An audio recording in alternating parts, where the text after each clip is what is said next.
Yeah. Sarah, can you hear us okay?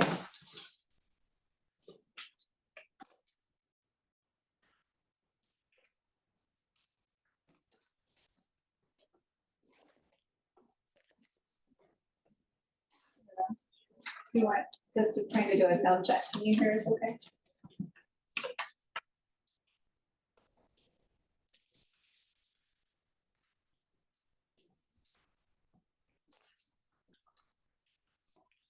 Hi. It's not me. Are you Kelly Harris from East Helens? Yeah, here, we can do this one. It'd be important. I've seen you Oh, yeah. online I appear on there. every so often. Yeah, well, once a month or so.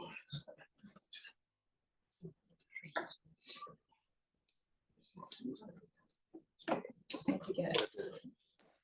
Oh, okay. Yeah, we can be heard, so that's a good thing. Good.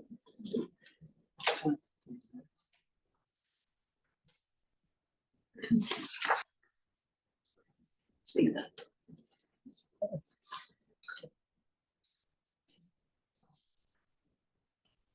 Brenda, I know Tom is going to be here. Good. Yeah.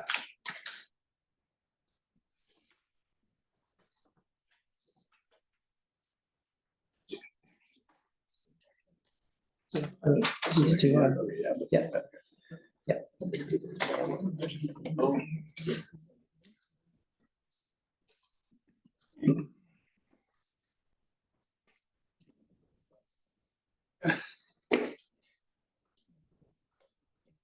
I just wanted to bring to your attention who was on. Okay. For guest. Okay. Ellie and Frank Kohler on. Okay, well, Mr. Kohler's here too. Oh, He's, yes. Oh, Well, I probably left it up on my computer. oh. I'm glad. I'm like, well, unless there's two of them, which there could be, but Well, we have three, actually. We have two online and one in the flesh, so very good. You want to leave it up to the other two? You want to leave it up to the other two? It's fine. I just wanted to, if you wanted to, and Mr. Chair, if you don't mind to maybe a round of introduction for board members for the Sure. record. Yeah. I'm Mikhail Padel, Vice Chair. I'll be chairing today, so I'll call this meeting to order. This is the Lewis and Clark City Council Board of Health meeting for February 27th, 2025. If we can just kind of briefly go around and introduce ourselves as the board. I'm the physician representative to the health board. My name is Kelly Harris. I serve at the pleasure of the citizens of East Helena. At the table, Yep. Melinda Reed, Helena City Commission. Sherry O's Mosley, advisor at large, general public. And I'm Shannon Brown. I am the representative, the public representative of residents within city limits.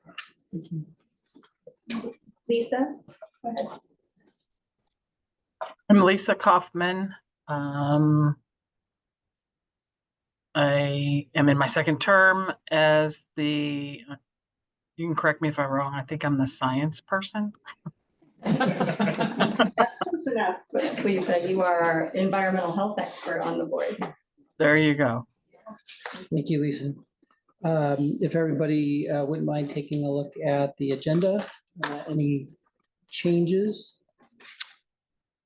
Just in addition, Mr. Chair, if we could do a quick legislative update after the air quality update. Sure. It would fall into the category of improved public health infrastructure. And that is if we have time. Thank you. Any other changes? All right, we'll take a minute to review the minutes from the January 23rd meeting. On page, I think it's one of the minutes, page 4 of our packet under guests. I think there's a typo at the very end of the guest section where it says a woman from the public whose name was, I think, is that illegible? Is that what it's supposed to say? So that's the only thing I noticed. Correct. Yeah. Thanks, Shannon.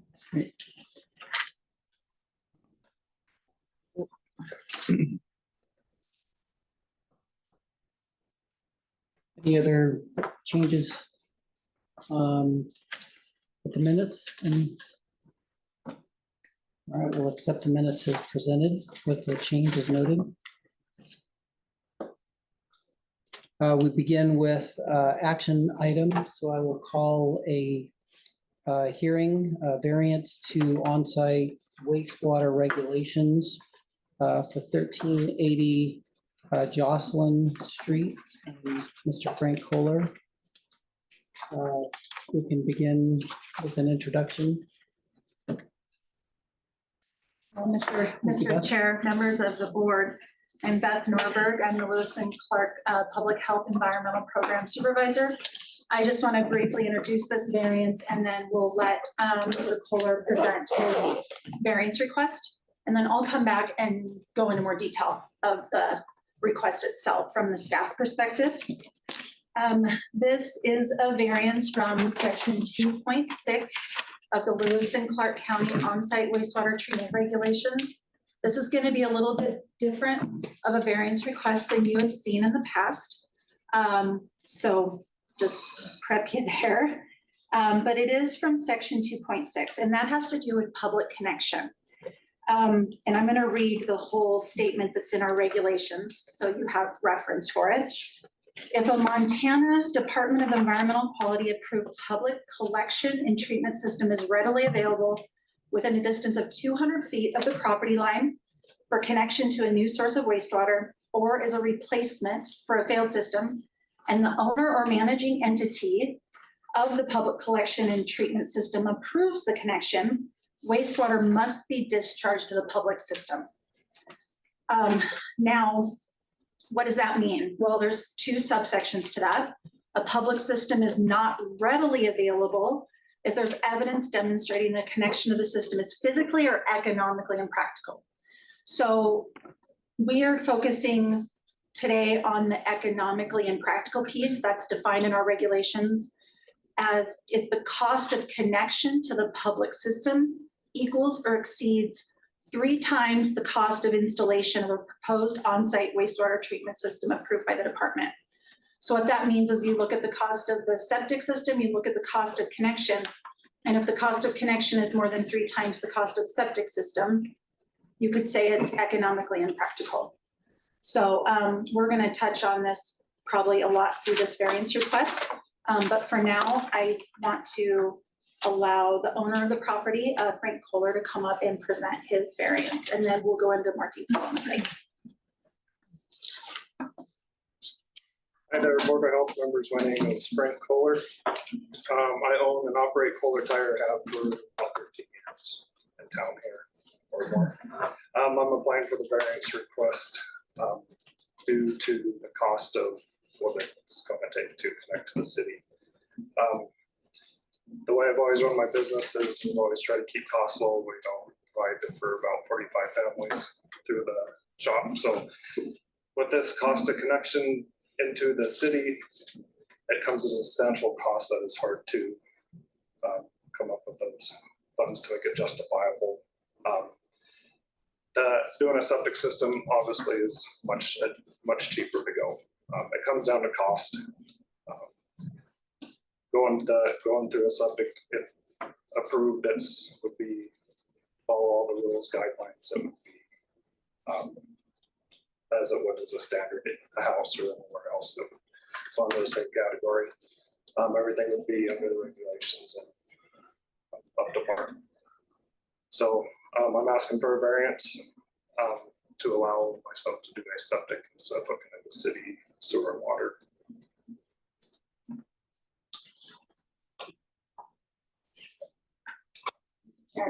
Don't mind, I'm going to pause for just a second and make sure there's a speaker down at this end. Yeah. Can you reach the little guy, one of the little guys? Over? Yeah. Try the other one? Yeah, if it It's can- less. It's less. Okay, over that and see if that helps anymore. Somebody sitting here? Okay. All right.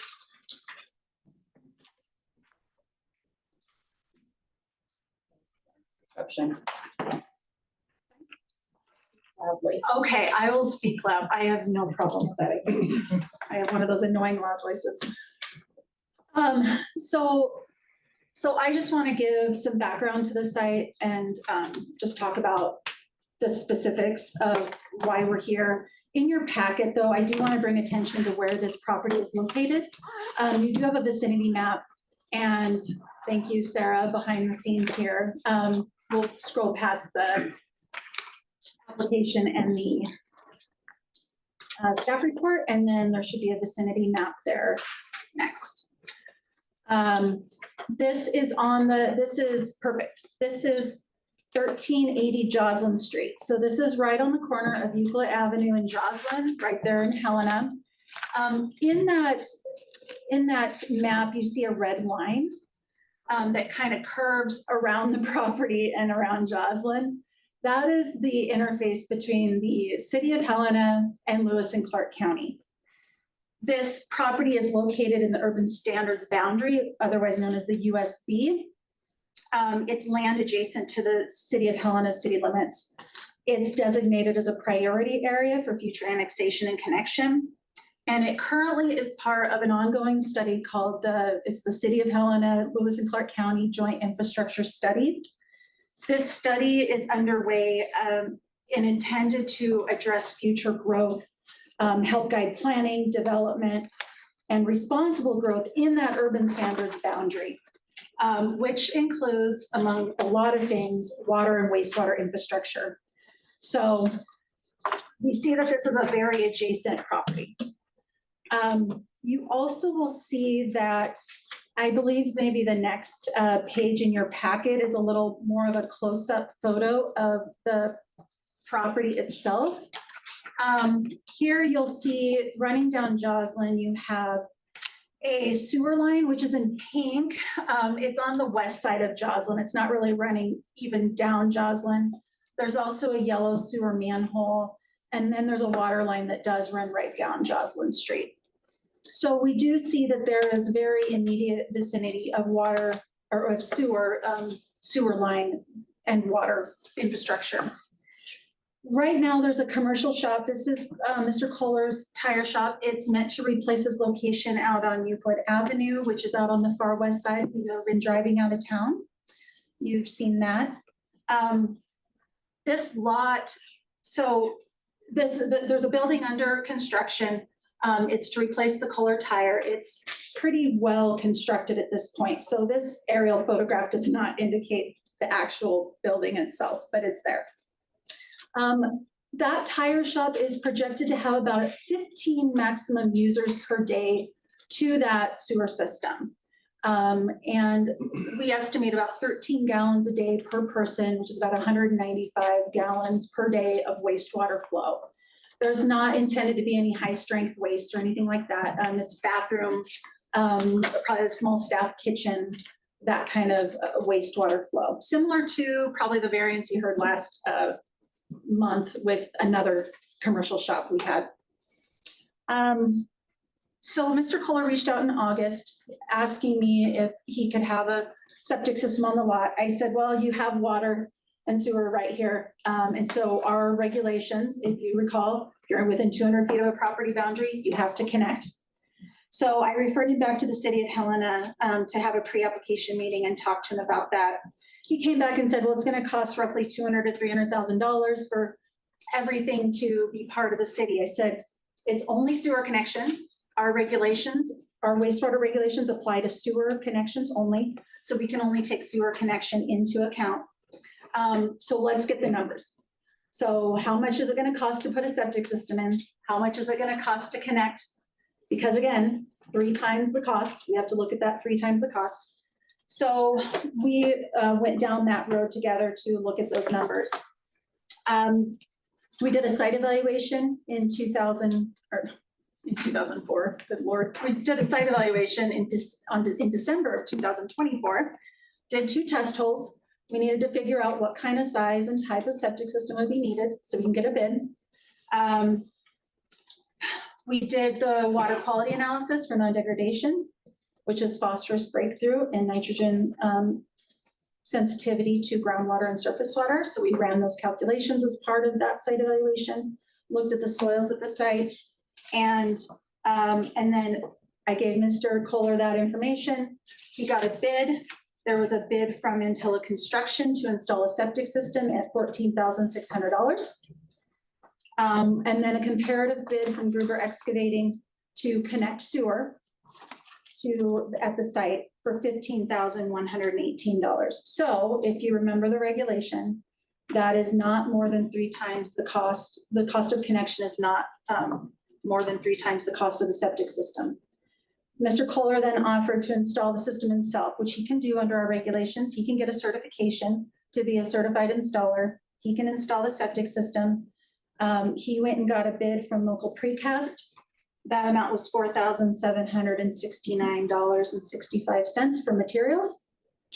That was the tank, pumps, drain field, and that. So the justification was now, if I install it myself, then now it is more than 3 times the cost to connect. So I did consult with legal to try to get a little clearer idea on cost of connection. And after that consultation, it was determined that actually the cost of connection is the cost that the city of Helena would charge to connect to sewer. Those fees are $2,837. So what does the city charge to connect to sewer? Those are their specific fees. And so at that point, I went back to Mr. Kohler and explained to him that if you install the system yourself and you have the cost of connection that the city charges, it still is not more than 3 times the cost. And that at that time, the site evaluation is denied based on he can't have a septic system, he would have to go and connect. And that he has 3 options. So our regulations give people 3 options. Connect, find another site, or we have a variance process. And now we're here at that was what Mr. Kohler decided to do, was go through the variance process. So I'll finish up here by saying that in conclusion, Mr. Kohler would like to install a septic system in lieu of connection to the city of Helena and annexing into the city of Helena. The justification for him, as he did state previously, is that all of the costs for water, sewer, annexation, everything involved would be upward of $300,000. And to him, that is economically impractical. The environmental division has and always has considered the cost of connection as the cost the city of Helena charges to connect to the sewer. And that is not more than 3 times the cost of installation of a septic system. So what our recommendation is that we have verified, we've vetted this out, we've gone through our process and through our regulations, and there is a connection within 200 feet. The managing entity, i.e. the city of Helena, has approved the connection. It's physically practical and it's economically practical based on those numbers. So we do recommend denial of variance at this point. So with that, I'll let Mr. Riddell, however, next process here with this hearing. Thank you. I'd like to open up the hearing to any public comment. Good afternoon, members of the board and chair. My name is Becky Doctor. I'm the city attorney for City of Helena. I'm here on behalf of the city of Helena and the city manager to ask that you not grant this variance. And mostly because we don't believe that the criteria is satisfied by the presentation today or the materials that are in your packet before you. At page 10 and 11 of your packet, you can see what those criteria are for granting a local variance. All of those have to be satisfied in order for a variance to be issued. In particular, I think of relevance here, what you heard from Mr. Kohler was the undue hardship. An undue hardship at page 11, number 8 is defined as unique to the property and not the personal plight of the landowner. And those are not my words, those are in your packet there. What you've heard from and your materials represent are that this is a personal plight. The costs that would be required to connect into the city are the same costs that every property owner has to pay within the city when they connect to the city services. Indeed, all of the property owners within 200 feet from the property line have to pay these same costs. The permit costs, and if you were to consider, you heard from Beth, Ms. Norberg, that the only consideration the county took into consideration were the permit costs, but even if you look at the construction costs, those are costs that every property owner has to bear in order to connect to the city system. So we would suggest that this undue hardship and then also economic or extraordinary condition, which is number 9 in the criteria, cannot be satisfied in order for you to grant a variance. And we shouldn't ignore also the language, as Ms. Norberg went through, the language of the rule itself, which already defines what an economic impracticality is, and that is a cost that's 3 times the amount to connect to the city services as it would be to do an alternative system. And the county found at page 4 of the staff report, page 20 in your materials, that was not the case. These rules are written to, and the variance criteria, if you look through them, are aimed to protect public drinking supply, water quality, public health. And in that light, the city and the county have entered into an MOU in order to avoid connections like this one to a septic system right on the border of the city. Also, you've heard from Ms. Norberg about the joint infrastructure study that is intended to put priorities on these properties for connection to the city system. And I would suggest that if this is the type of property that is granted a variance, the exception will swallow the rule. His property line is 10 to 15 feet from the city services. There's not too many people that come and ask for septic that are that close to the city services. And we would ask that you not allow the exception to swallow the rule. I'll be here for questions if indeed you have any for me. Also, Ryan Leland, the Public Works Director, is here for questions. The Community Development Director is here also, and Brian Holling, who is the, I don't actually know your title, the Development Engineer. So if there's anything you need answered, I hope someone here could answer them for you. Thank you, that's all I have. Thank you.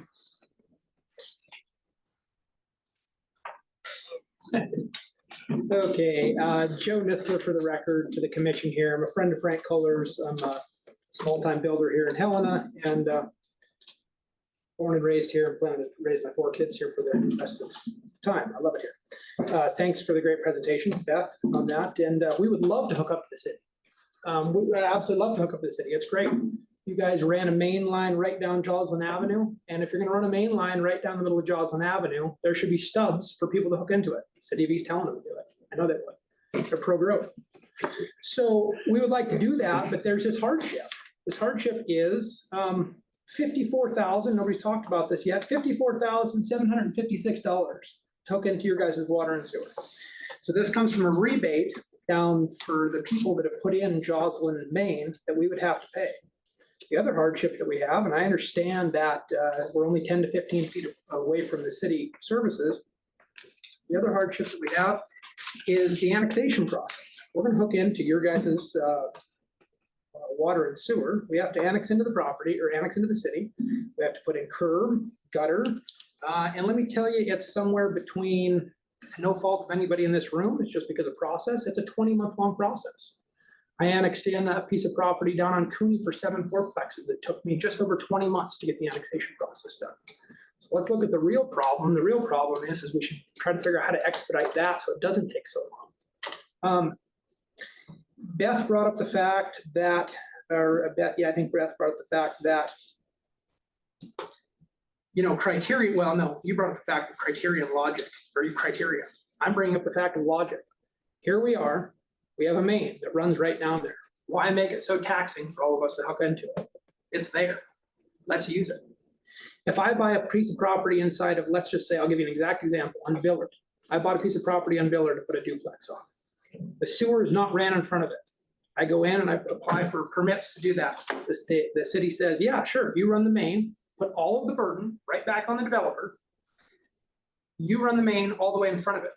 Villard's in the middle of Helena. There should be something there already. And I'm not putting a fault on anybody else, but I think that this is something, it's a bigger issue than what we're talking about. And the annexation process in 20 months is going to cost Frank $200,000, $300,000 by the time he goes through engineering, curb and gutter, improving the street, tying in $54,000 of rebates. Maybe we exaggerate. Maybe it's $150,000 to $200,000.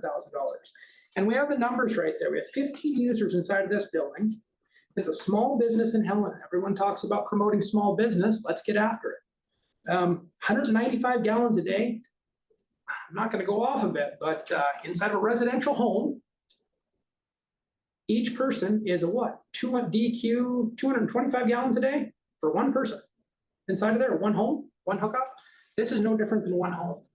We can put in a small septic system out there. It's not going to be used. The shop can't be used for anything else. The gallons per day is never really going to go up over 15 users. 1 or 2 bathrooms and, like I said, a small kitchen. I don't think we can look at the legal fee of $2,837 and say that that's the only cost that Frank has to incur. So rather than going through the criteria of your guys' bylaws and so on and so forth, I think we should look at this as a logical thing and say, well, here's a small shop, a small business, the guy's trying to run. Frank runs, well, he has the lion's share of all tire business in Helena. He runs and supports 50 families, which that trickle-down effect is huge. And I think that the Board of Health should consider being a little bit pro-growth and helping him out in this situation. I think Beth and Frank worked together very well through this process, and Beth's done everything she possibly can, but I feel that her hands are tied a little bit. And I guess I'm asking for either the city to bend a little bit on this or the county to come through and offer him a septic system that's small and doesn't equate to the degradation of anything inside of the county and doesn't hurt the taxpayers or anybody else. Thank you. Joe. Can you have the slides? Yes, Sarah, would you mind putting up the variant slides again? For that Brian, that were sent by the city. Oh, I didn't get slides. Sarah did. Oh, Sarah. Yes. Would you please, sorry, I'm catching up. Sarah, will you put up Ryan Leland's slides too? Chair, board members, we can get started. I'm Ryan Leland, the Public Works Director for the City of Helena.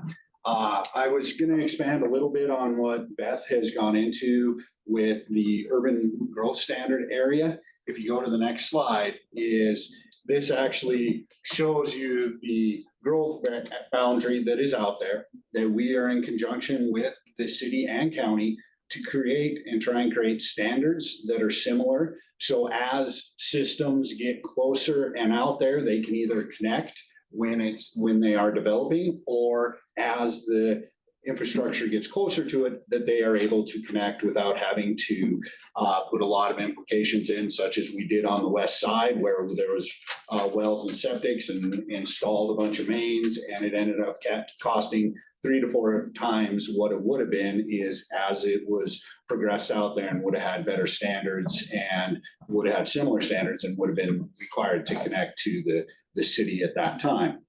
And with that is the MOU was signed by the city and the county to create this urban growth standards. And it says in there, and it was signed by the city and the county, that the community impact of septic systems and wells are not sustainable. We have to look at going to something different. It degrades state waters, both in water quality and quantity. So this is getting into a much bigger picture, and then you can see where the star is actually the property. It is right adjacent to everything. So if you go down 2 slides, we'll get into the specifics of this spot. You can see it's kind of highlighted in blue is the property that was shown with Beth, and you go to the next one.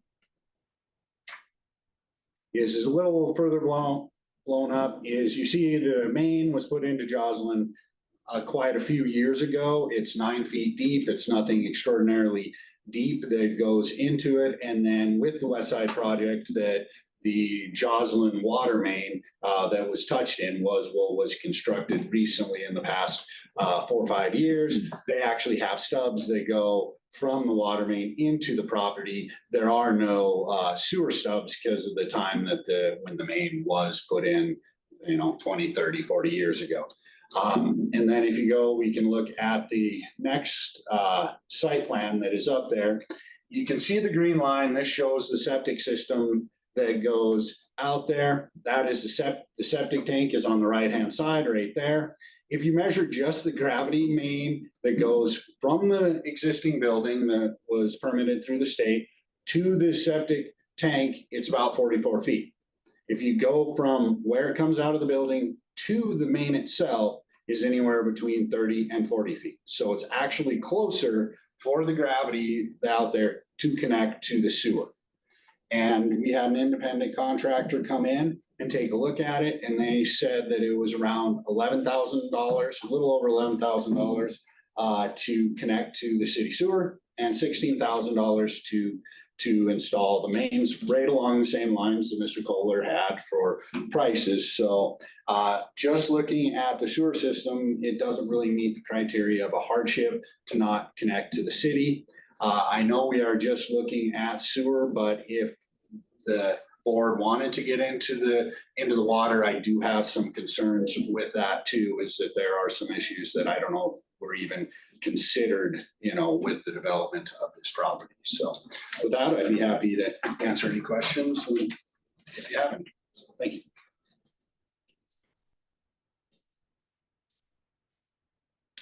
I have a question. So can you do one and not the other? Or does it, if you do the sewer, you have to do the water kind of thing? Chair, board member, in the city of Helena, it is a policy that you annex, you come in, you hook to all the services that are available in that one. So it isn't one that you get one or the other to connect to the sewer. No, it'd be to connect to the water also. Just so I understand, that's an existing building that was there that you are trying to move into? It's a new building. It's a new building that was constructed before you knew all this about the sewer and water? Okay. Applied to the Montana State for the building permit. Okay. It was in the county, so it was applied for the permit to the state. I have a question while you're there. Can you speak to I'm a little uninformed on the city of Helena's costs regarding annexation hookups. Can you speak to those costs at all, or are you the right person, Melinda? Maybe, I don't know. It seems excessive. Coming from the small town East Helen perspective, it seems like a lot. Chair, board member, is with the cost, what they're getting into is, if you could pull the slides back up, is the city of Helena has a system development fee for connecting to water and sewer. That's where the $2,000 basically comes in. It is the cost to connect, pays a portion of it to be able to do the treatment plant, is where that it actually came in, is what the cost of the treatment plant was for future growth. What they were talking about is the rebate that it was associated, and the rebate is actually just on the water. It has nothing to do with the sewer. The sewer does not have a rebate on it. So looking at it, if you're comparing the septic system and the sewer, then there's just the $2,000. There's a rebate that was set up because the city of Helena did a water main project and sewer main project for the west side for the developed areas that were on wells and septics that had to be connected. That ended up coming up to $8 million. And so the city commission set up what is a rebate or latecomers fee, a reimbursement. And so when it pay a proportional share based on the square footage of the lot, it comes out to be about $55,000 because of the main and the size of the lot that is out there. And everyone that connects that is in the west side has to pay their proportional share, and it has been approved by the city commission. So further questions. the 22,000 whatever dollars is the developmental fee, which is just to pay into the useful life of the bond or whatever for any sort of services that would be using, whether it be the treatment facility or any lines. It would use, the rebate is for the west side of town, Commission, and this is very much on the east side, correct? this is on the west Oh, side. Board member, it is on the west side and it is that project. Okay. And we have a boundary of whoever is benefiting from that they have to connect. And it is if a developer did it, extended mains across someone else's property, they can get a latecomers fee such as Northwestern Energy. And it's not 22,000, it's $2,000 to be able to connect for the system development fee for sewer. right, the development fee, the encumbrance here is really the latecomers fee for the, looking to the system, the city has for the loan they took for the $8 million for the system to increase the west side. That is on the water. Okay, thank you. Finish the. I think there's a question. there's a question behind you. Yeah, sorry, I do work for public health, so I hope this isn't appropriate, but I have a question just as a member of the public. There's an opportunity for questions. in just a Oh, moment. sorry, I thought we were at public comment period, sorry. We are. So that's what we need to finish with. So if you have a comment from the public, now would be the time. Yeah, Do you want yeah, just a question, piggybacking off of Commissioner here, I guess for Ryan or anybody with the city, so there's the rebate fee, the actual fee to connect. But then there was a ballpark figure of annexation upwards of, would you say like 200,000-300,000? 200,000 to 300,000, correct? And so the rest of that comes from curb and gutter, and like what else is in that? And the water, the main, the sewer, everything to connect to the city. So when you are required to annex in, they make you develop curb, water, gutter, everything, boulevard, trees. Yeah, so minus so about 200K minus the. So the actual 54, cost, 57. the actual connection into the city sewer and water is, it's reasonable, but it's Sure. everything that comes along with it. Like I said, you can't just hook into sewer only, you have to hook into water and sewer. Yeah. If I could hook into just the sewer, I would have been done, but you have to hook into water also. So with the water comes the rebate, and that's where the cost gets driven up. Then you have to annex. Yeah, okay, Annexation fees, it takes a, 18-month to 24-month process. sure. So I guess that's where my question comes in is, I mean, is there a process at the city to sort of waive the other annexation requirements such as curb and gutter, boulevards, trees? I mean, I think we can all agree, and they even said themselves, they want to connect to water and sewer. I mean, is there a process like that? And I'm very naive to all of this, but it seems reasonable to me. That's what it comes down to for us is all the extra costs incurred after. Yeah, I mean, it's a commercial shop, we postpone curb and gutter and boulevard and trees, like, okay. I'm not opposed to all of it in the city water and sewer Yeah. by any means, but it's a substantial cost. It's not just that connection cost. So, sorry, I won't ramble, but I guess that is my question, if there's any leeway on exemptions to some of those other annexation costs and. That would be subsequent to this board's decision and negotiation with the city of Helena. Did everybody hear that? No. Yeah, that would be subsequent to this board's decision and negotiation with the city of Helena. Thank you, Mr. Chair. Just a question / statement, just because these hearings can be complicated. If I'm understanding correctly today, we are only considering the variance requests on wastewater. The other information is contextual but not relevant to the actual decision criteria we have in front of us, correct? Thank you. Mr. Chair, Do we, if I could ask a couple questions. sure, we're still asking for public testimony. all right. If there's any, Process allows the board to ask lots of questions after the public comment period is over. So just trying to help the chair get back on process again. So There was just a slide that said if we questions. could finish public comment and then you can move on to board discussion and questions. is there any further public comment? No public comment online except for a board member. Thank you, sir. We'll officially close the public comment and move on to any questions board members may have. All right. And Lisa does have a question online, Mr. Chair. Okay. Go with Commissioner and then. Okay. I just, I'd like to get a little feel on the total dollars. I mean, that $200,000 or $300,000 seems pretty high to me, but could you kind of run down those figures? Yes, so the cost. Here, without going into exact numbers. And Mr. Kohler, I apologize, but it's, we're recording the meeting for the record. Would you mind speaking loudly at the podium? Thank you, sir. I appreciate that. Sure. It's how the $300,000 have been come up with. There's the hooking into the septic, the water, there's rebate fees, the actual connection costs. So hooking into city services is around $73,000. That includes the rebates, the construction costs, the materials, so forth like that. After that, you have annexation costs, you have engineering fees, development fees that come along with it. And then, of course, as we already discussed, sidewalks, curb, gutter, development street of Joslin. It would be up to the city. It could go upwards more of that if they want Wylander, which is north of the shop, to be developed. That is another street part of, it's the backside of the shop, but the connection would be on Joslin Street. So under my assumption, they require the development from Wylander to Euclid, Joslin side developed sidewalk or better. There. So between engineering costs, development fees, tying into the city sewer, water, construction costs, materials, that's going to come up to that. It come to $295,000 cost, and that's not taking it.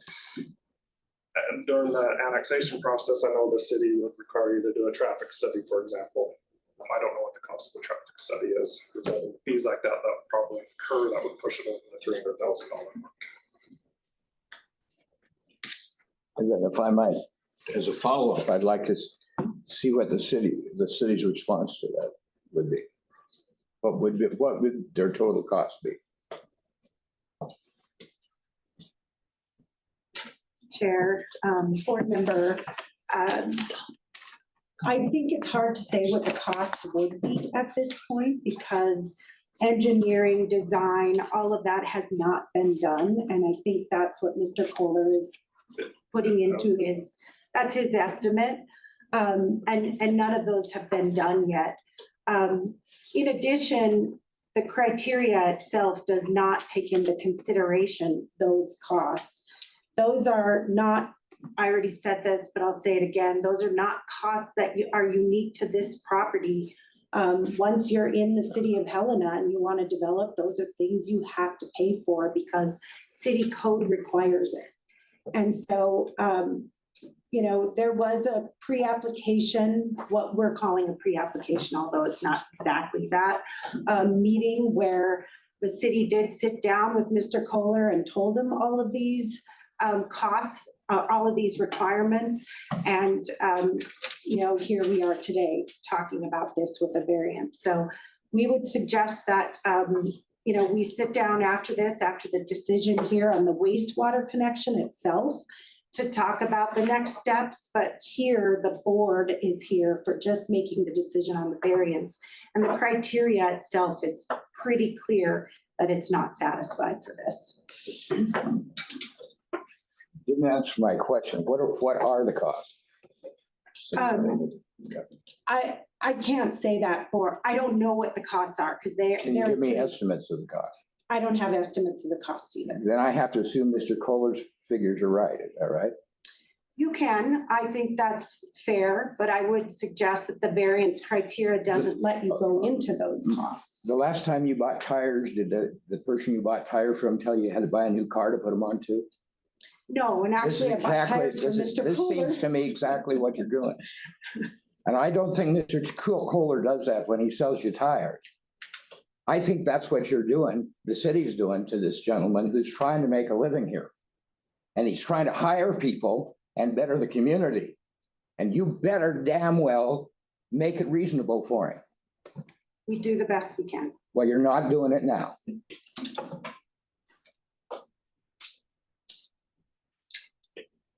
Lisa, you had a question? Don't necessarily have a question. I just wanted to make a statement that before this board, we have had a number of variance requests for systems that have failed. So I think it's safe for us to assume that a septic system has an average life expectancy.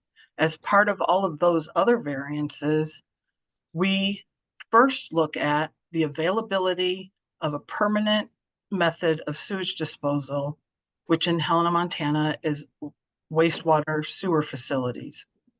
With those facilities available to this property, that's the permanent method of waste disposal. So it's safe to assume that although if this board were to allow the variance to go forward, that septic system could be installed, it would fail at some point in the future. And we would be right back where we are today, looking to hook that business or system up to the sanitary sewer. The rules and regulations that are spelled out are just that, rules and regulations. We didn't write them. We have to abide by them. The numbered requirements that City Legal has referred to a number of times that was in front of us earlier specifically gives us the only way that we can grant variances are to meet all of those requirements.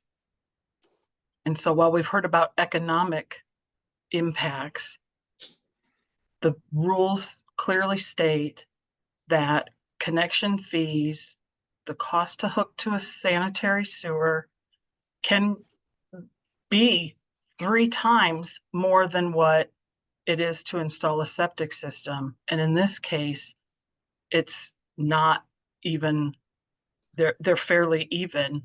The cost of installing a septic system or the cost of having permanent sewer connection. So that's my thoughts on this subject. Thank you. Other questions from the board? And Mr. Chair, if I may, we have for your representation and for your resource, the county attorney's office is here. We have Keegan Shea and Nico Hash from the county attorney's office. They per law, they are your resource. If you have legal questions, they are here for you. Mr. Chair. Thank you, Mr. Chair. To that point, just to make sure we are looking at the same numbers. So the numbers we're using for the 3 times, et cetera, are the ones represented in the findings of fact that we have here. Because there've been a lot of numbers moving around and I'm just trying to make sure I'm comparing the right things. Is that accurate? Yes. Okay, thank you. The county attorney's office. Can I ask a question of you? Sure. Is it within the board's purview to, although have a motion that understands that this doesn't meet the legal requirements and improve or disprove the variance, to encourage in the motion the city to work with the lowering of costs for this individual?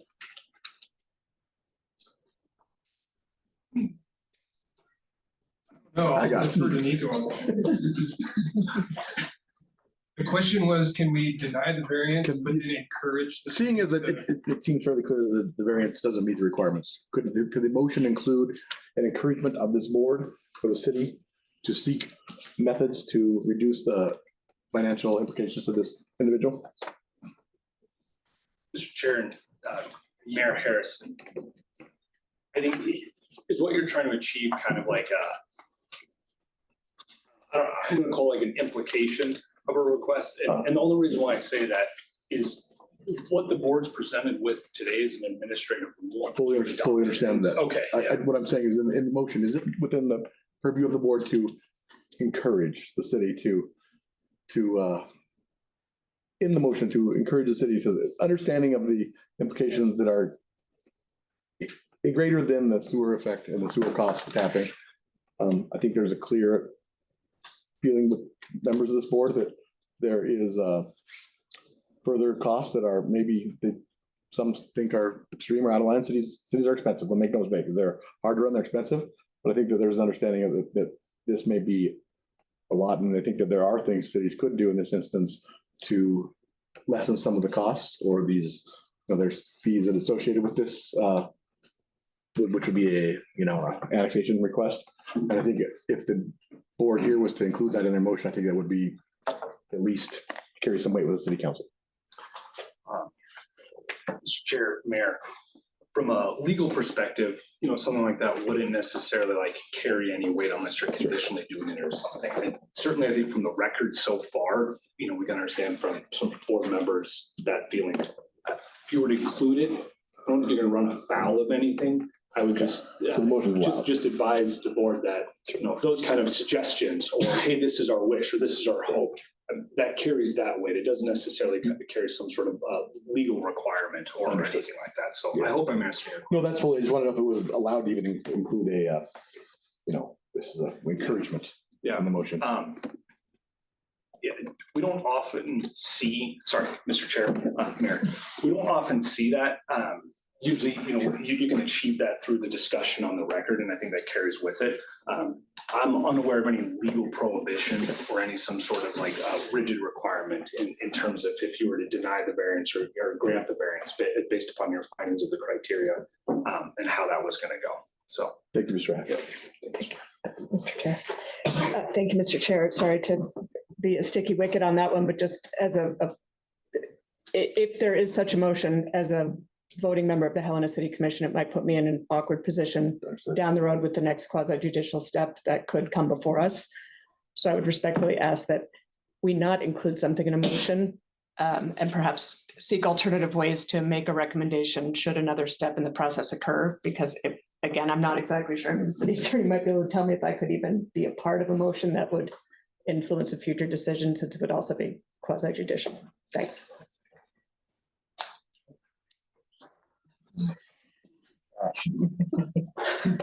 Mr. Chair, Mayor, and Ms. Reed, is it chair or what? Commissioner Reed, yep. there we go. I'm getting, right, we're all in this together, right? In the intergovernmental relationship. So to that point, I think it clarifies it if when the board is making their motions and making their findings, making their conclusions, when you discuss that on the record, that's usually the way that boards kind of show their influence or their opinions or their feelings on the matter. And then your motion is kind of tied to exactly what it's either set up as a yay or nay. But the discussion on the record is what shows the opinion. So sorry to interject. Hopefully all the government entities examine the discussion. Chairman, I'm still trying to get it in my mind, like you say all these costs aren't associated with hooking into the sewer, but they are. They are. And so the way that administrative rule is written, to me, is deceptive. And so I'm trying to get in my mind, when you met with the city and the sanitation and all that, was all of that explained that comes with hooking into the sewer, that all these other things would explode and be a part of that because they're related? Right. When we had the pre-app meeting, costs were not talked about in the specifics, or as the requirements that it was going to take to as the annexation process.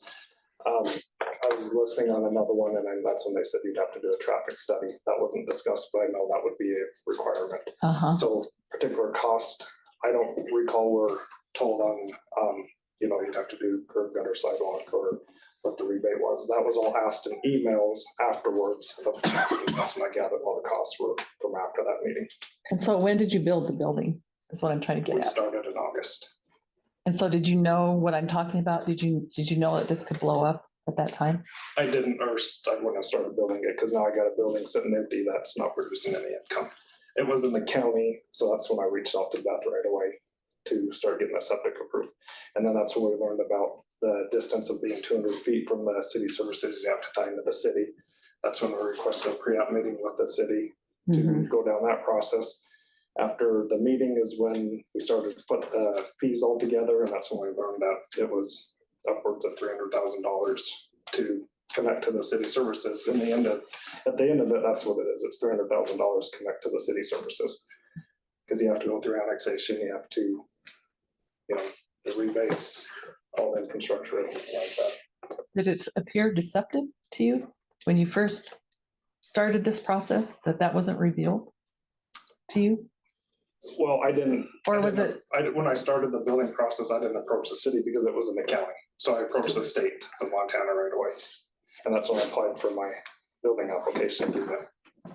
And nobody from the county or the state said anything about, or No. knew anything about No, these fees associated with it? They wanted me to send them over. I put in the application for the building. They wanted my engineered plans sent to them. Sent the engineered plans to them. They looked at them. A couple questions back and forth of concrete and so forth. So we got all their questions answered. 2 weeks later, they approved a building permit and we started construction. And after we started, that's when I started going down. You know, we need water, sewer, power. We got a hold of the power company at the same time to get on their schedule and started down that road. Okay, That's it. yeah, it does. Thank you. Mr. Chair, I have a question for Director Leland. So I kind of related to the question from Ms. Osmosley. I want to kind of drill down on what costs the city or the county rather, or both, have control over here, and sort of what that looks like. So I think, like, you know, hypothetically speaking, if somebody had bought the same property and wanted to install, for example, a water park, right? Like that probably would have cost more money given the volume of water. If you bought it and developed it with no running water, that would have been a different story, obviously. But given the issue that we have to look at here, you know, connecting to the city sewer and wastewater system, what part of that process, separate from however the owner of the land develops that land, is the city responsible for? And what costs can the city control in that process? Chair, board member, that's kind of, I'll try and answer it and then we'll go further. What we actually control are the permit fees. That is actually the cost that we have control over. As far as construction costs, what it costs to do curb, gutter, sidewalk, those are private companies that they hire to have them to be installed. That is not something that the city installs it or has control of it. It's market-based. And so, you know, putting in the feet of sidewalk and curb and gutter is whatever it's going to be out on the market in the construction costs of that. So we put in the sewer or the water, and it was very expensive. You know, you're looking at $6-7 million for the whole west side to be able to put in, and that is spread out through the ratepayers and the latecomers that come in to connect to it, because that is how a system is developed. It isn't the water and sewer is extended through water or through development, and then it is paid for by water and sewer, not taxpayers. It's the ratepayers of whatever that is there. They tend to be the same, but not necessarily need to be the same. So that is all that we really control. And then the rate. One other that really never came into fact to take into consideration is we are only looking at sewer, but it kind of is morphing, is fire protection. What is fire protection going to be? The system itself provides fire protection, and that is a city service that is actually supplying. So, you know, you don't get that with the well. And if it's a well, you can get fire protection, but it has to be at a certain rate, which then gets into water rights. Is there water rights available? How much flow do you need? Is it going to be a sprinkler system? Anything? And location of the well in this one could actually have to now go to DEQ because it could be considered a public water supply. They say if they serve 25 people 60 days out of 1 year, then this is a public water supply and it has to go to DEQ for review. And if you have if there's 25 employees that get there, and they don't have to be at the same time, anytime during that, it kicks in there. So there's still a lot of questions that are outside of what we were trying to consider, but there is some more consideration in here and what it actually does. But our costs that we control are the permit fees. Thank you.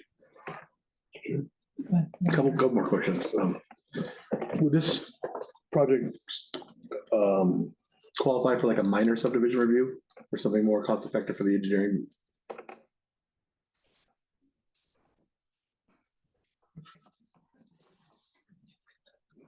He came, so he should talk. Thank you, Madam Chair, members of the board. Chris Brink, Community Development Director. So this is not a subdivision process. So there is no subdivision involved in this process. There are In the private annexation? lots. Pardon? In the annexation, it wouldn't require that? No, it's not a subdivision, not a division of property. It is, they'll be annexing just an existing parcel. And if I may too, I didn't intend to, but I want to speak on the process, the annexation process. From start to finish, from application to resolution of intent to annex to the city commission, less than 90 days. Now, from ROI to final annexation, that's up to the applicant. So that's the delay, is how long does it take the applicant to employ or to meet all the conditions of annexation and then get it to the city commission for final annexation. So I just want to be clear, our process is less than 90 days. The rest of it is up to the applicant. Thank you. Further question. You spoke to the fire suppression part of this. Now, this building is currently resides in the county, right? That went through the state's building review process? Correct. And the state promulgated the building code, and the building code is met the fire code at that time? I was not part of it, so I can't speak to this. The building has it's been completed, but it's got a final inspection issued on it? At a final. Okay. Will at some point, I'm assuming, at that time would say it met code. And that would include the fire code? It would. I would assume. And so if the city was to acquire and take the building in any sort of process, be it annexation or whatever, it would then be an existing structure, qualify as such, right?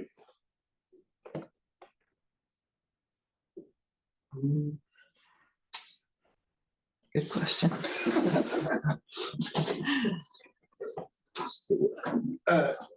Thank you, Chair, member. So yeah, it would be an existing building, and we would hope the state would do an adequate job and do their job relative to the inspection of the building and make sure they comply with all the codes. Thank you.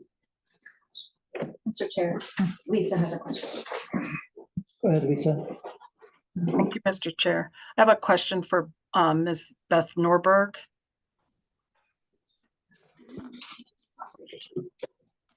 Yes.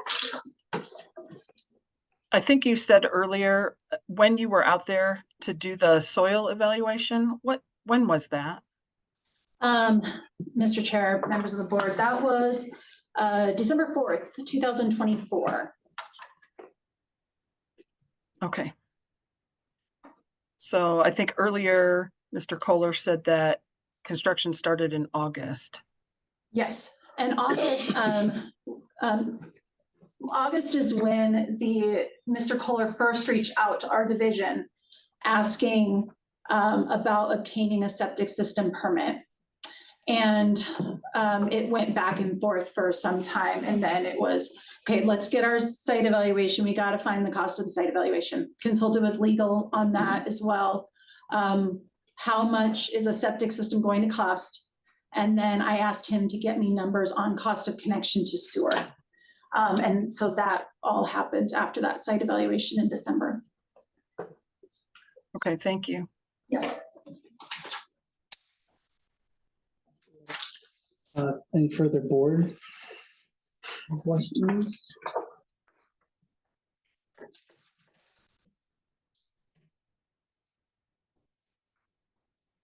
And I'll ask if staff has any further comments. I don't have any further comments this time. Mr. Kohler, applicant, do you have any further comments? Just one, to reply back to your statement you were asking to. Last year, I built 2 smaller shops, 1 block away from where I currently built this shop. County, I got a hold of Beth. We went through the process. I had no issues putting the septic systems in. So I assume one block closer, it would be the same process. And Okay. I guess that's why I didn't look into it further than if I was, because one block away, we went through everything last year, no problem at all. So again, I'm just going to speak to it and then I'll be done. But you cannot separate the hooking up of the sewer from all the other costs that blow up when that's required. Okay, so I feel like maybe you got something fell through the gaps in communications with City of Helena, the state, the county, or whatever. You weren't aware, right? To begin with, because of your previous experience with that. Correct. And we just completed another shop on the other side of town on Shepherd Way, and that was in the city. And I knew that was in the city to start with, so we went through the process, got hold of the city, went through pre-app, did everything we're supposed to do, and obviously that went through. So I've been on both sides of it. I've constructed a building in the city and in the county, went through the process on both, and then this one was in the county, so I just went through the county process, which is getting a hold of the state. And nobody in the county mentioned any of these requirements, knowing that where the sewer and water was. Beth and I had the discussion after in December. Okay. And that's when that's Okay. going to come up 3 months ago. Okay, Discussed. that's what I wanted to know. I have a question, another question, I think for Ms. Norberg. Yes. Call me whatever you'd like. Yes. So the section of the wastewater regulations that we are being asked to grant a variance under is section 2.62, essentially, which has this comparison language in it where the cost of the installation is economically impractical based on the cost of a approved system by the department. So can you explain where the department comes into that, and also what other systems approved by the department, if that's the relevant standard, would be options here? Yes. I believe, Mr. Chair, members of the board, I believe you are referring to, sorry, I want to make sure I'm understanding you correctly. Are you referring to the Montana Department of Environmental Quality approved public collection? No. You're referring to? What number is it? Approved by the department. Okay, Yeah. yes, I see. Yes, so we have approved systems in Montana. Those are all approved. They're listed in the Montana Circular DEQ4, which are those design standards and all the systems we have to follow when we're permitting a septic system. So when someone comes to us and says, I want to put a septic system in, we have to make sure it's an approvable drain field by our department. So if someone said, well, I would like to do a cesspool, good old cesspit, throw some rocks in, we would say, no, that's not an approved system. So that's what that means, is they're just reiterating it has to be an approved system by the department. And the department is defined as Lewis and Clark Public Health. Okay. Yes. And so to follow up, Mr. Chair, we hear variances frequently about systems that don't meet approval, and we have to grant variances for those. Do we know that whatever the alternative is proposed by the applicant would meet approval standards? Yes, the system proposed by Mr. Kohler is a pressure dosed drain field, septic tank, pump tank, and pressure dosed drain field. And that is an approvable system by us and the Montana Department of Environmental Quality. Beth, while you're there, could you please reiterate the legal language that talks about the connection? Yes. Is that stated in the administrative rule Yes. specifically? And I think it would be helpful to hear it again. You said it in your presentation. But... Absolutely. Mr. Chair, members of the board, Health Officer, this definition derives directly from administrative rule It is not what is in our local on-site wastewater treatment regulations is not different from the administrative rule. We cannot be less stringent. We can also not, in our case, be more stringent in this situation.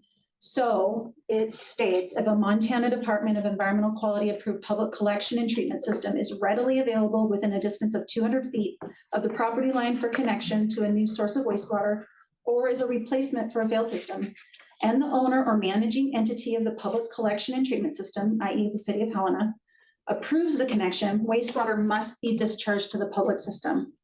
A public system is not readily available if there's evidence demonstrating that connection to the system is physically or economically impractical, or that easements cannot be obtained.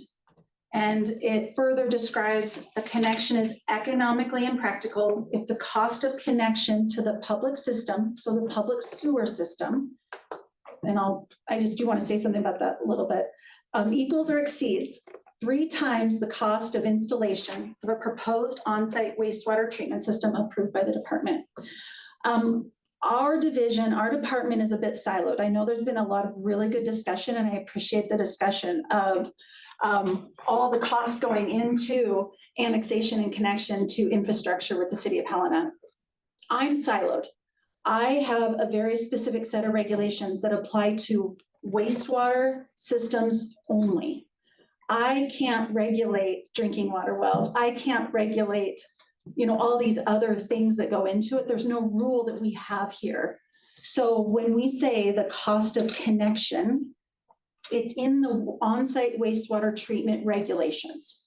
And I have to stay in that lane when we're talking about cost of connection, because it's the cost of sewer connection cost. So I do want to kind of reiterate, we fully understand there is a cost to develop this lot into, the water, the sewer, the stormwater, the curb and gutter, the annexation, all those things, but he's here asking for a variance from the on-site wastewater treatment regulations. And that is where we're kind of in that lane right now. So that's why cost of connection is so specific because of our regulations. So I just wanted to kind of. And there is a legal interpretation of cost of connection. We've been through this with the county attorney's office. Would you mind, Nico? You had a legal interpretation of cost of connection. Both Officer Neiman and the board. Yeah, so we looked at this and kind of just echo what Beth said. We honed it in on, we were looking at wastewater because that's what the regulation is. And that's what it's based upon. So the holistic aspects of all of these other ancillary costs, I don't think anyone has said that they don't exist.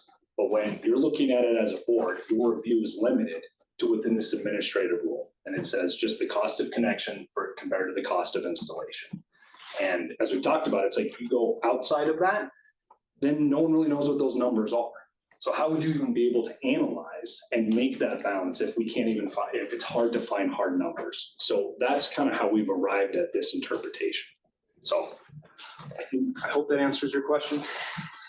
Will you stay up there? Yeah. So isn't there such a thing as amending that administrative rule so that all it would have to say is there's other costs associated with hooking into the sewer?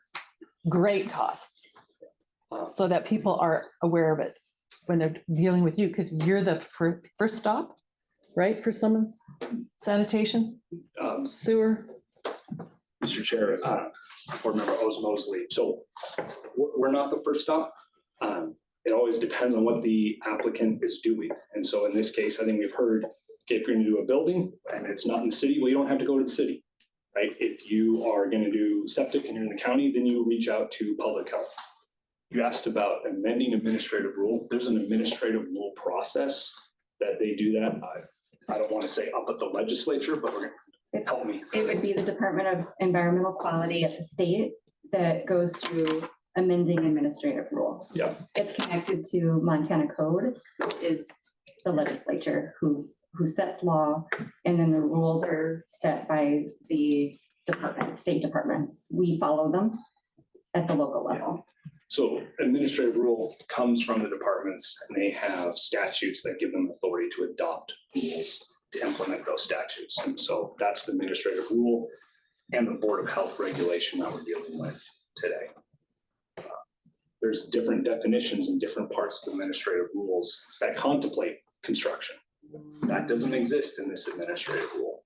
So that's another indication that you're honing in on just what are the costs of connection compared to the cost of installation. It's not, in my opinion, it's just not a true reflection. You know, it isn't. Yeah, and I need to agree or disagree, so I'm just, I'm here presenting to the board what Right. that administrative rule Right. says. And that's why, The yeah, policy decisions about what it's going to say, it's not up to me. yeah, gotcha. Yeah. Okay, thank you. Question for Nico again. Sorry. Mr. Chair, First of all, I want to apologize for kind of losing my cool a little while ago, but what I would like to know, is there a way that this board could establish a policy of including extra costs when making a decision like this? And we, within our own works of government, say, we're going to include those extra costs. Mr. Chair, Commissioner, I'm going to answer your question this way. So boards of health can be more stringent than the state regulation. You have to go through a whole nother process. You have to have peer-reviewed studies and the like to change your regulations. You also have to have your regulations be what those state regulations are. So to your specific question about this issue, the Board of Health wouldn't have the authority to say, thanks for the suggestion, we're going to come up with our own set of rules. And again, the question of would it be more stringent or less stringent to change what that looks like? I'm not going to give you an answer on the fly right now. I apologize. Again, you're looking holistically at the purpose of the rule, and that is managing water and managing safe systems for wastewater. So, Thank you. Any additional comments from? I got another question. I was wondering if I could ask Mayor of East Helena what sort of hookup fees you have there.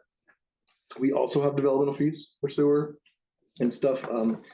The costs that you would incur regarding, annexation would be, as far as the in-house stuff, are probably going to be maybe a little less, but like any engineer you're going to pay or anybody you're going to pay for the annexation process is going to be incurred by yourself in the same.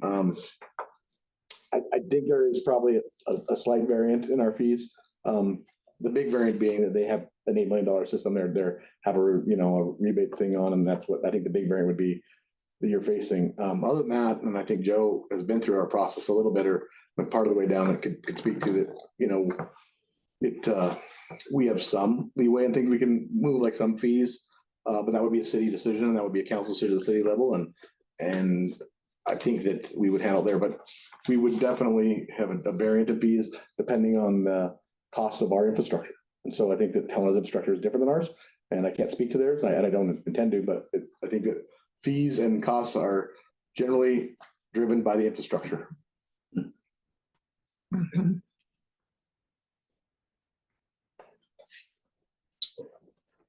I appreciate everybody's comments. I'd like to bring this hearing to a close. And would call for a motion on, again, the wastewater regulation variance brought by Mr. Kohler. Mr. Chair, I would move that we grant the variance, but encourage the city of Helena to work out something to make it palatable for Mr. Kohler to move in to use the city facility. Here, so is your motion to deny the variance then? I'm sorry, to deny that, to approve the variance, but to encourage the use of the city properties if they can come up with something for the city facilities, if it's possible to do it. I'm not going to step on your motion, but To approve the variance. Okay. But to encourage the city and Mr. Kohler to come up with something, and costs would encourage him to make the change to use the city's sewer and water. Conversation on a motion.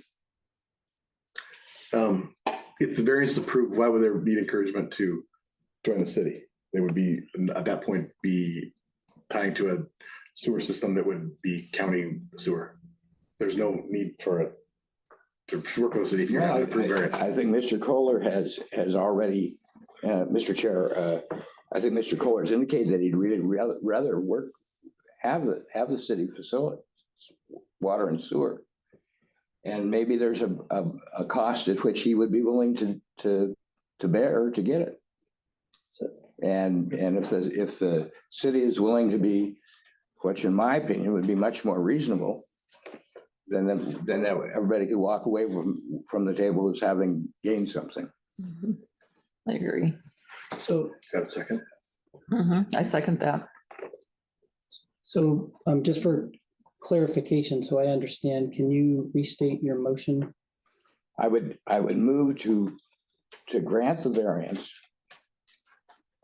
but to encourage the city of Helena to work with Mr. Kohler on total costs for the hookup and whatever they deem is necessary to grant that in order to make something that is palatable for him.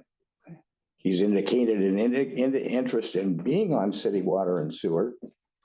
And maybe the city could make it to where it would seem affordable. Thank you. And we have a second Yep. I on the second motion that. to grant the variance Mhm. with the additional comments, as Mhm. Commissioner Rolfe has mentioned.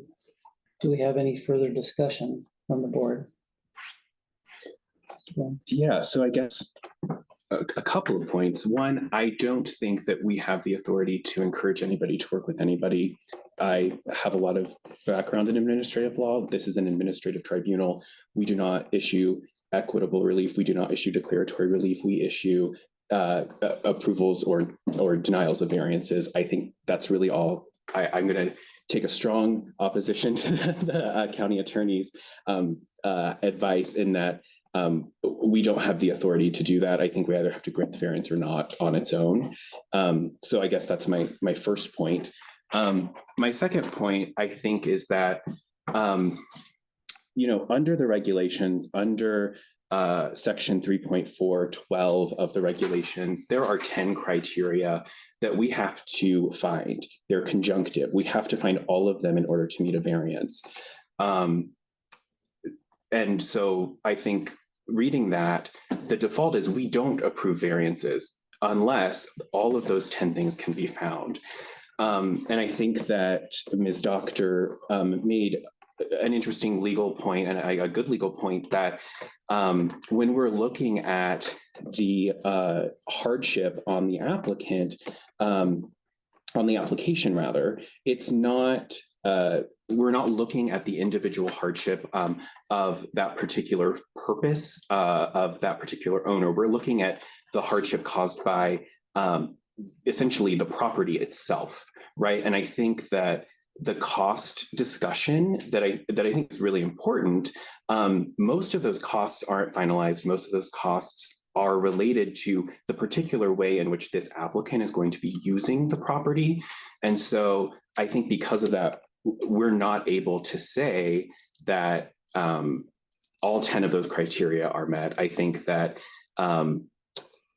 therefore we should not approve the request for a variance. I also think that under that particular section 3.412 C, there's a particular, I'm just going to pull it up here. There's a particular note that we can't, one of the factors that we have to find before we can grant a variance is that the variance is necessary to address extraordinary conditions that the applicant could not reasonably have prevented. And I think in this case, given the timeline of how all of this unfolded between August and now, that seems quite quick to me for a commercial property like this. And I think that in that time frame, of course, I recognize there was some confusion. There was some prior experience that the applicant was relying on, but I think we can't say that the conditions here, if those exist,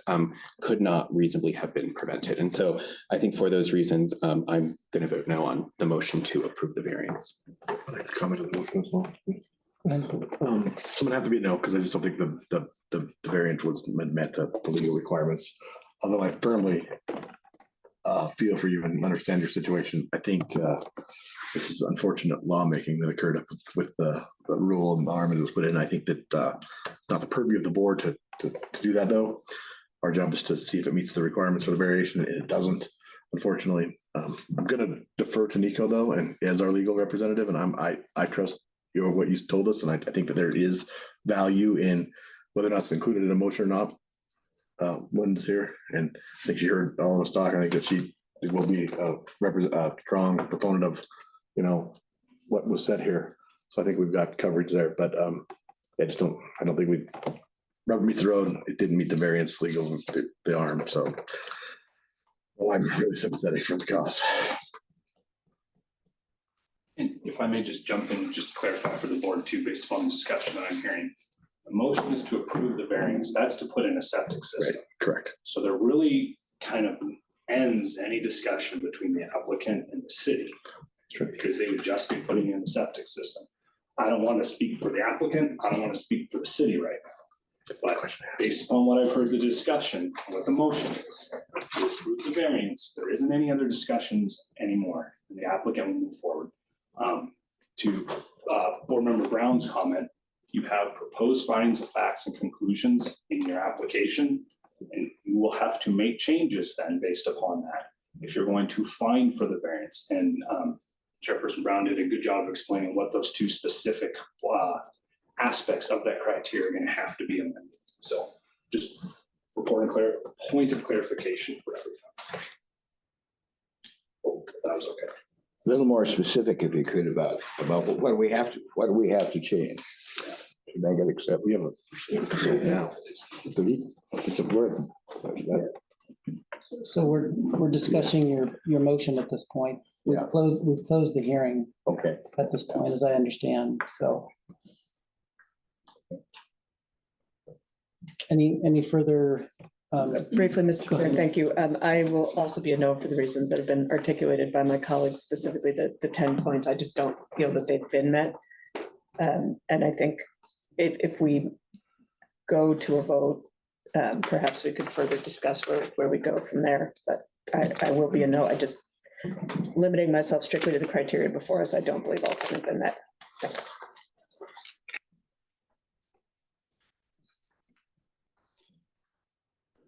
So Commissioner Rolfe, understanding that the criteria have not been met. Never mind. And your motion is, despite not meeting the criteria, you would grant the variance. I don't accept that they haven't been met. I guess I don't understand which ones we're being told. I believe there's a fundamental flaw in what's happening, whether it's in the law that has been developed or whatever, that we not be able to include all those things. Yeah. So we have to stand up against laws that are fundamentally unjust. Go ahead, Mayor. Point of order. There is a motion and a second. We need to vote. Yeah. Yeah, so I would ask that we all vote on the motion that would grant the variance, which is brought forth by Commissioner Rolfe, has been seconded. Mr. Chair, if I just, because there's differing votes, can you do it by roll call? Sure. Thank you. And I'll take, they can help with that, or we can go around the table. No. Yes. Yes.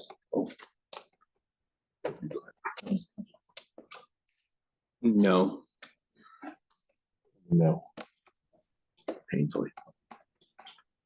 Lisa? No. I don't know. So the motion does not pass.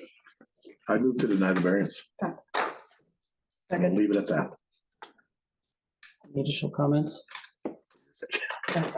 We have a motion to deny the variance. We have a second. If we could also have a roll call. Commissioner? No. Yes. No. Yes. Yes. Yes. Yes.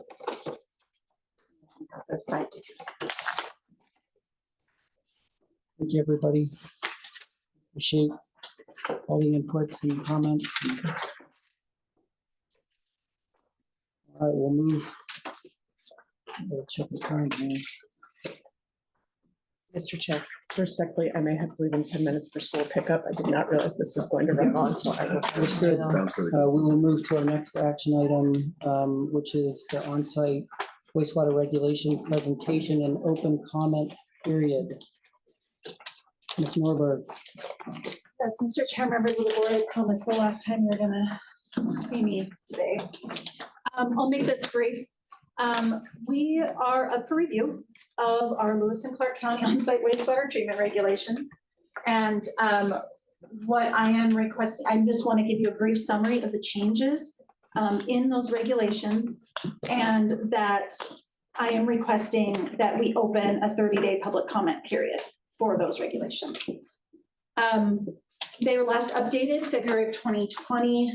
There are to be reviewed and evaluated every 2 years. So we do look at them every 2 years. We've been waiting for the Montana Department of Environmental Quality to make changes to some of their administrative rules. We could update ours. That has not happened yet. So we're just going to move on and get these updated. So a brief summary, a lot of typos. So we have a lot of typos in our regulations that we want to update and change. There's some formatting. I would say just very much ignore the formatting in this document. It's hard to fix with the track changes feature. In your board packet, originally you were sent the regulations, but it wasn't, the track changes got turned off for whatever reason. It turned off, and it was sent to you without track changes. An update was resent to you with the track changes on it. So that's the document that you will want to refer to that was sent to you after your board packet was initially issued. So I do apologize about that. We changed section 2.1, which is page 2 of the regulations, just to mirror the arm that we have to follow, that administrative rule that Nico was talking about previously. And our biggest change was in section 2.8, subsection 7C.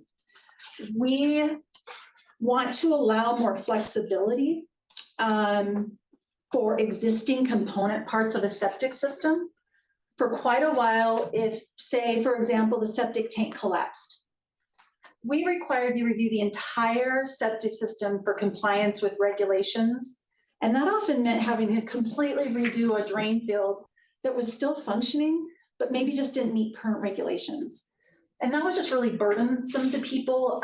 It was difficult. Yeah, we just have never really liked it. Consulted other counties, they follow a lot of this process, so you can read through that and you can look at those changes. But it was just meant to give people flexibility. If part of a system was failed or malfunctioning, they could just address that part and keep the rest of the septic system. And then in section 3.4, which is our, I think our variance process, we don't have an environmental services division administrator anymore. We're not gonna, in a week, Laurel's retiring, so we're not even gonna have that. So we did just change it just to administrator. Just to make it clear, we didn't identify Environmental Services Division Administrator. And in section 10, which is all of our definitions, we removed some definitions that are old and never got removed before for some reason.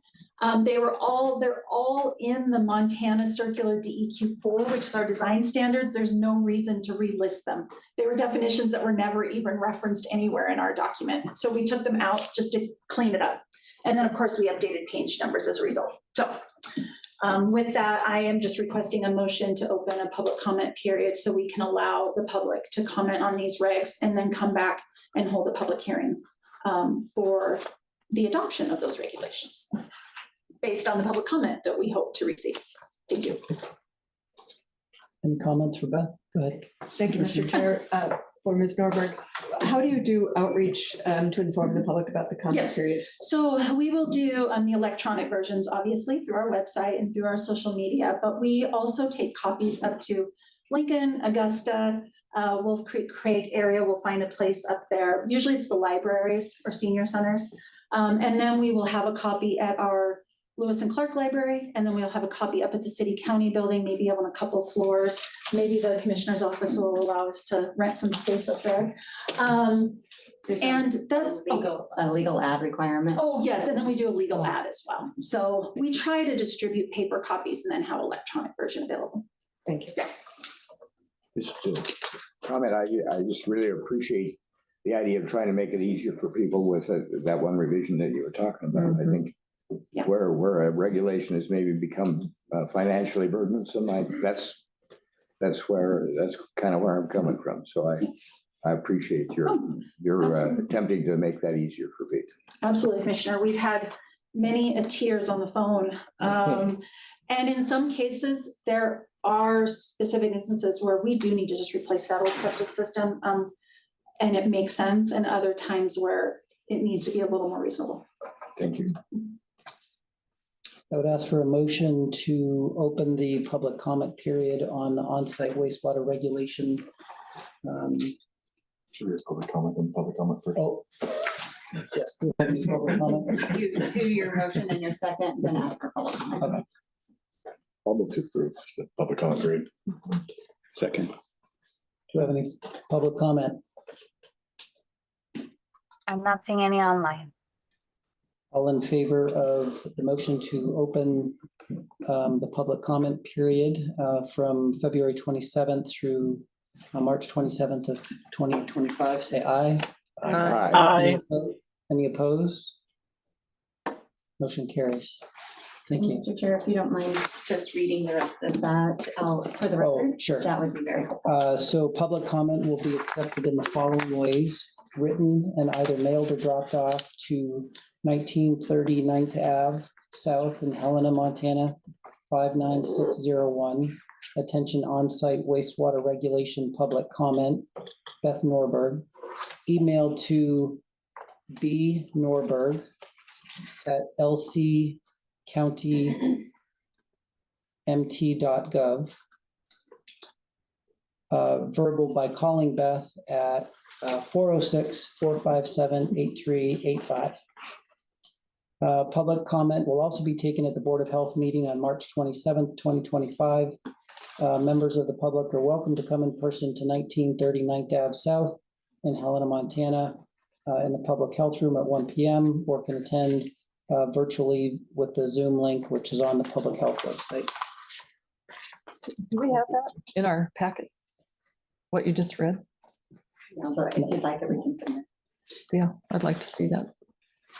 And then process-wise, just for the board's information, the Board of Health will vote to recommend changes to the regulations. And then if the board does accept the changes and make that recommendation, it will still have to go to the local governing body to adopt the regulation. So we have a couple of layers of work that has to be done in order to update regulations. So I just wanted to remind you all of that. The local governing body at this point is made up of Commissioner Rolfe and Commissioner Payne from the county, Commissioner Shirtliff and Mayor Collins from the city, and Mayor Kelly Harris from East Helena. Those 5 individuals make up the local governing body. So after your vote in March, that would be the next step. So just process-wise, wanted to let the board know what that's going to look like moving forward. Great. Thank you. So take out one, sorry. Yeah, understanding time is here. We will move. What's next? Oh, no, I was saying goodbye to Shannon, sorry. We'll move to the suicide prevention update. And Mr. Chair, if I may, shake up your agenda just a little, knowing that we're not going to have time for the rest of the items.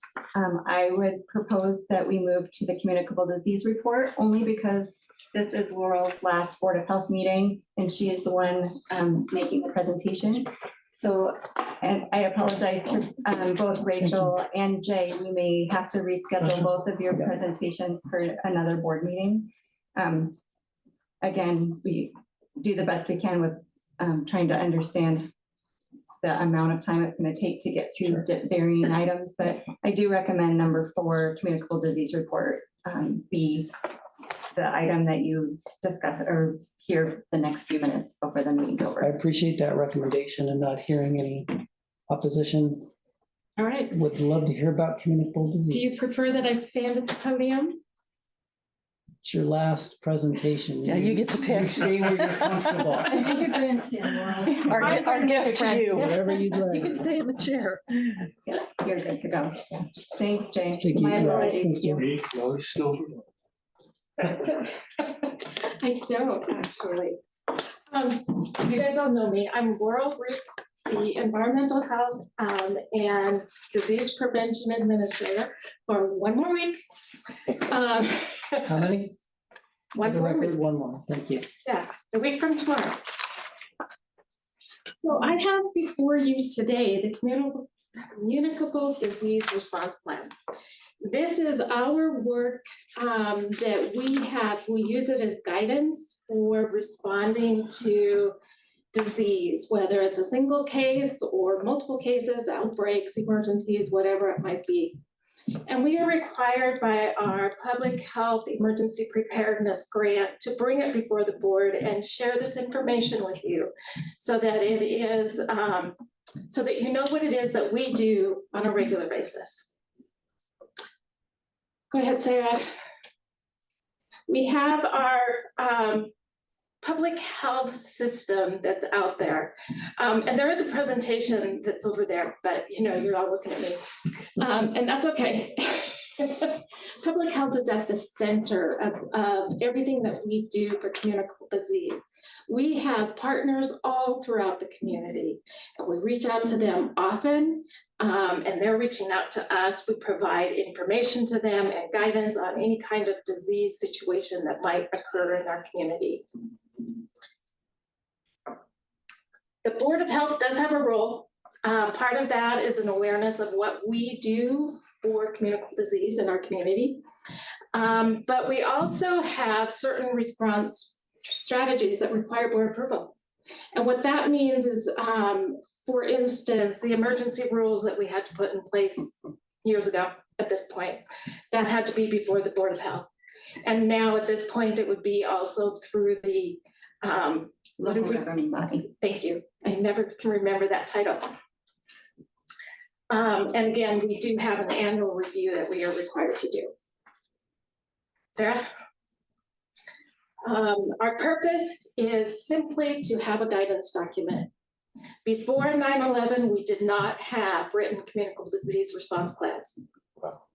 And the benefit, if there was one, from having 9/11 is that we were granted some time and funds to develop these plans so that it wasn't just in the heads of the people working it, but rather it was written down so that if all of our leadership was compromised, somebody could pick it up and respond in a way that made sense.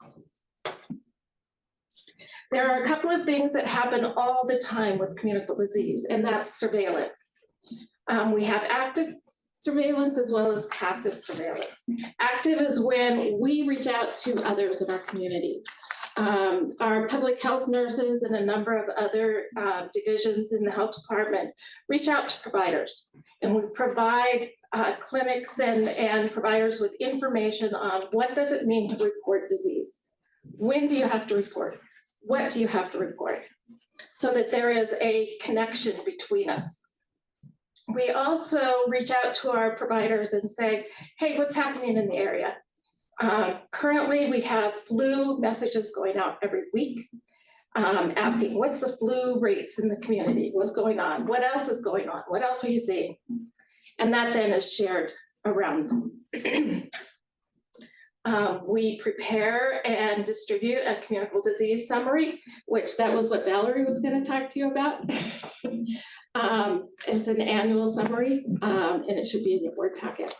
But that is something that we share widely so that people have an opportunity to understand what the disease rates are in our community. Passive surveillance is when things come to us based on reportable diseases. Something is occurring, then we get a report, and then we follow up from there. We can also sometimes get calls saying, hey, there's been this banquet down the street and 50 people are calling and complaining they're sick. That is a passive way of getting surveillance. They're coming to us. Okay.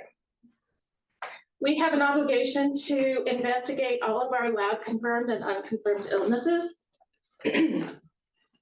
And again, that can be an unconfirmed illness or those complaints that come in that say, hey, you know, we had this thing and people are sick.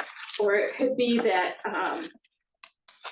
they just have concerns that there's some illness that they're worried about and wanting to have some information. When we get those, we are going to take a look at what's going on. We're going to figure out, is this a situation or isn't it? And we may need to implement some disease control measures that will keep that from blossoming in our community. In the instance of a foodborne illness outbreak, it would be deciding what's the cause, what's going on here, and how do we keep it for anybody else from getting sick from that food.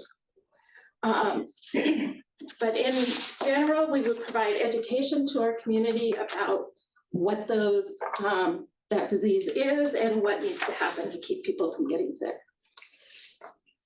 There can be situations, sorry, Sarah, you're going faster than I am. There could be situations where we need to exclude or restrict activities such as sensitive occupations. If somebody has a disease that is, for instance, a fecal oral transmission and they're serving food, we really want them to stay home. So, it's one of the ways that we deal with that. All right, go ahead to the next slide. Then we come to a point where we try to recognize whether we have an outbreak happening or not. And it can be through multiple disease reports with the same agent in a short time frame. It could be that we are getting notices from the Montana Public Health Laboratory and the state epi division, and they've done this whole genome sequencing of this bacteria or virus that's happening in this individual. And it turns out that it's connected to something nationally. And that has happened time and time again, in which we end up with recall events from, okay, it's finally, we've finally decided that it's the cucumbers from this particular distributor that caused the problem. And so we attack it from that direction. It can be with 2 or more people in a single setting have the same illness. That can be an indicator of a cluster. I'm gonna leave that up there.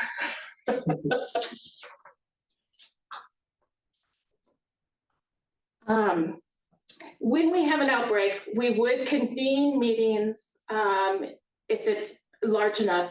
And those meetings might be just the team that's working on it. And we would call this our EPI team, our epidemiological team. And what we do in those teams is try to set up a game plan. What are we going to do next to figure out what's going on here and how do we keep other people from getting sick? Sometimes it grows. It's not just the team, it's the whole division. Or maybe it includes the health officer and the epidemiologist and our communications specialist, and it just gets bigger and bigger.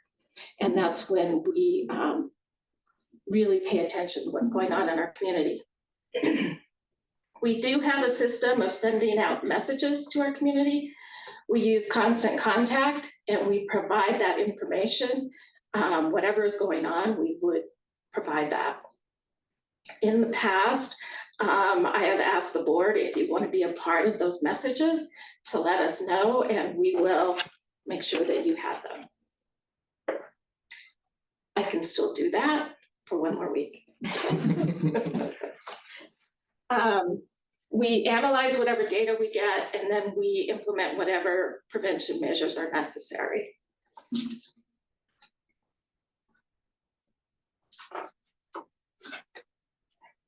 On occasion, thankfully not real often, we have an escalation to a public health emergency. And this would be those times when we have to reassign staff because we don't have enough people to do the work. It could be that we have to have staff call outs after business hours. And that's just not one phone call, because we get those occasionally, but that's that there are after hours work that needs to be done.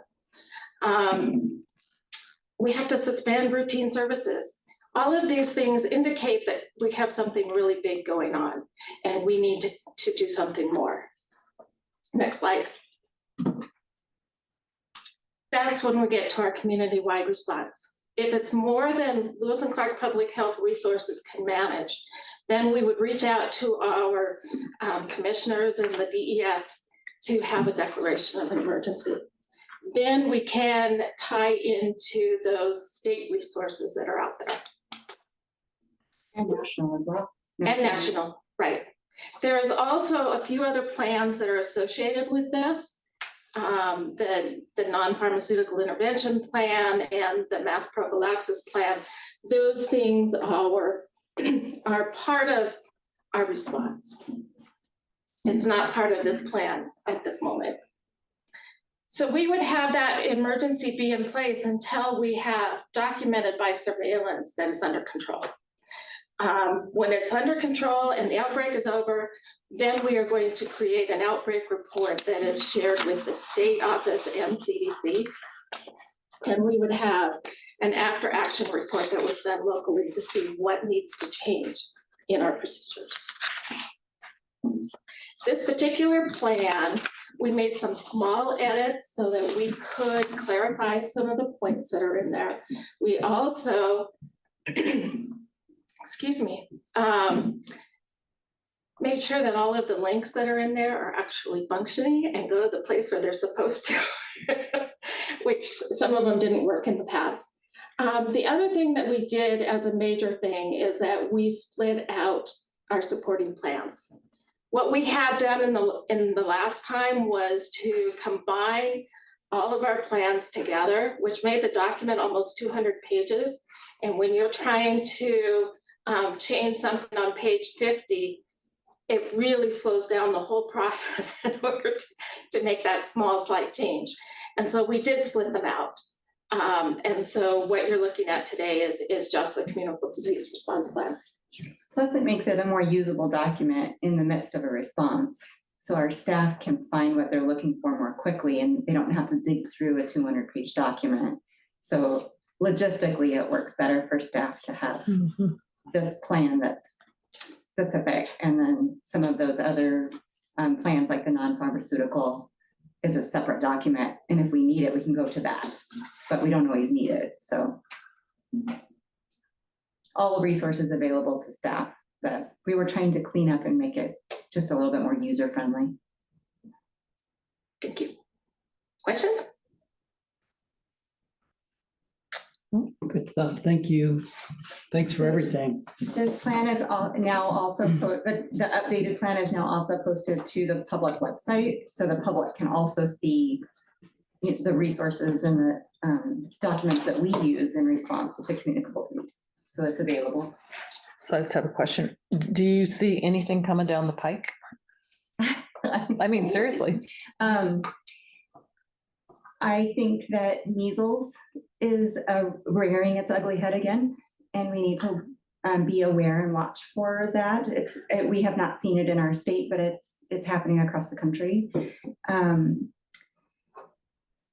Dr. Vidal, you may have insight into things that you're watching for in the clinic setting. Yeah, nothing specific, but you look at some of the stuff that comes out of Africa, what's going on with Ebola and like from my perspective, hopefully, CDC surveillance stays intact so that we get that information before it comes here. But, it's such it sounds goofy, but like it's an international world now. Like people yeah. are literally popping into town every day from the other side of the world. So, I mean, what's done through communicable health is more important than it's ever been, I think, so.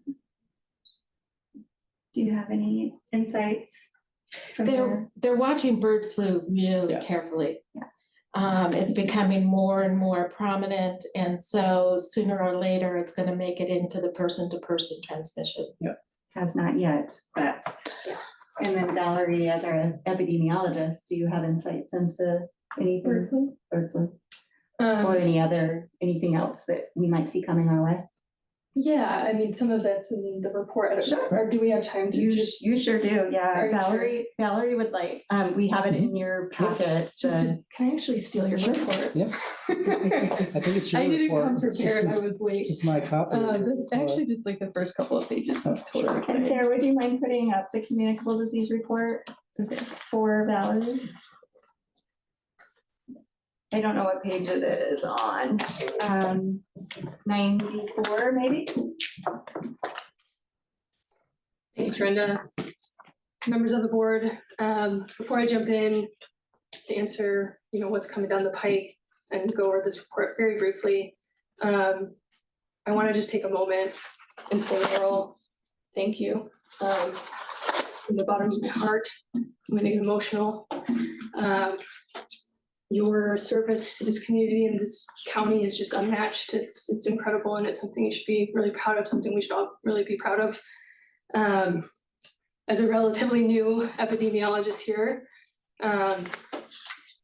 any success that I might actualize, I know it's on the shoulders of people like you who came before me, and I just can't thank you enough. I know that we don't interact all the time, but just want you to know how much I appreciate what you've done. Okay, so before I turn into a sobbing fest, to answer questions about bird flu, I did join a presentation with DPHHS early last week. Good news is not a lot of activity going on right now in Montana.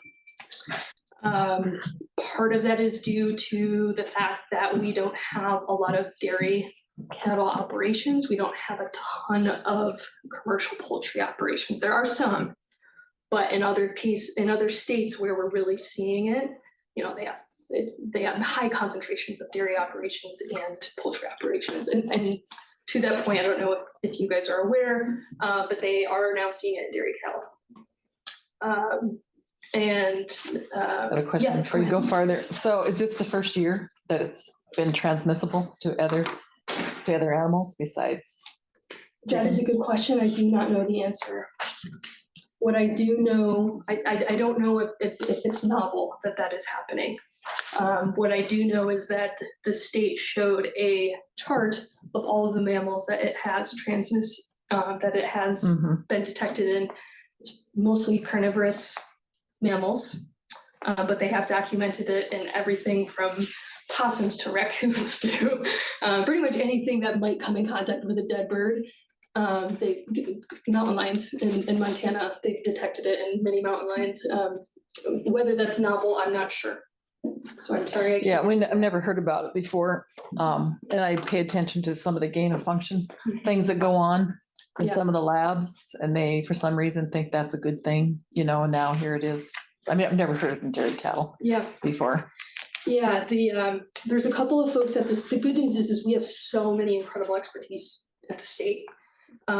Message they drove home to us local EPIs is like, don't try to answer questions you don't know the answer to. There are experts at the state, at the Department of Ag, to direct those to. I can get you guys connected to those contacts. They're always more than willing to answer questions. My takeaway is that this particular strain or strains is very complicated, very complex, and is mutating rapidly. So that was my biggest takeaway, is maybe it's novel and that it's a little funky and very complicated, and they haven't been able to really wrap their heads around it. So, but again, the good news is for Montana, levels are still really low. We haven't had any deaths, human deaths. There's been number of casualties in terms of poultry birds, but that was back in 2024. The last case in poultry flocks in Montana was like late December of 2024, and they haven't seen one since. The thing that they said to watch out for is when migratory bird season kicks in, we might start seeing more things pop up in Montana. So that's really, we're just kind of hanging tight and seeing what migratory bird season might bring, and adjust our response and stay vigilant. So, but as of right now in Montana, it's nothing to be. The public health risk is still extremely low, so that's good, and we hope it stays that way. Any other questions on bird flu? I can't answer really specific ones, but that was the gist of it. Okay, You did good. Okay. The nice thing about the report that Valerie is getting ready to go into for the next few minutes is this also gives you some trends to show what we've been seeing, and that might also give us an indication of what to also expect. Syphilis, for example, is one of the things that's a trend line. Okay, no worries. That's a trend line that we've been watching very closely, but yeah, go ahead. Yeah, no, thank you, Brenda. What you'll see on the very first page, well, first of all, let me back up. The good news is, when you look at those tables in the back, where we keep track of all of the counts of communicable disease cases, we actually keep track of this stuff daily, but what you're seeing are annual and sort of some larger trends there, but we keep our communicable diseases here for the most part relatively at bay, and I think that's something that we should be proud of. Are there things that are concerning and that are on the rise and that we're keeping a close eye on? Absolutely, and that requires some action and some outreach, absolutely. But I hope that your takeaway is that public health works, and these data tables over the last few decades should be testament to that. That said, there are a few things that we have been seeing tick up. Pertussis is one. Shelley is pertussis expert and really all things communicable disease expert from my perspective. Usually my default is, Shelley, what do you think about this? But we have been seeing a lot more cases of pertussis. The chart, actually I don't have a long-standing chart. Pertussis has kind of ebbed and flowed throughout the years.